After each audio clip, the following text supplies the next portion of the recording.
On the day that Western intelligence warned Russia might attack, Ukrainians celebrated. The president declared it Unity Day and called for a display of national pride. We're here to show we're united and have nothing to fear. But Western governments aren't convinced by Russia's claim that it's moving some troops away from Ukraine.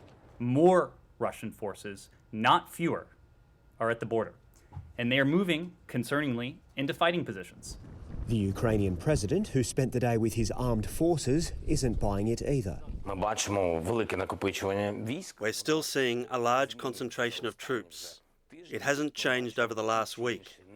We're seeing some small rotations, so I wouldn't call these a pullback of Russian troops.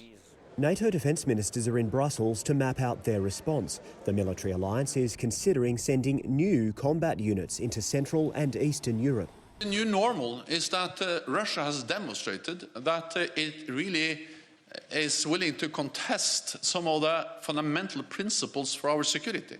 And while all eyes were on the border, Ukraine's defence ministry and some of its biggest banks came under attack in cyberspace for a second day. Some services had to be shut down after being overwhelmed by malicious internet traffic. The Kremlin denies involvement, but Ukraine's government says Moscow has both the means and the motive.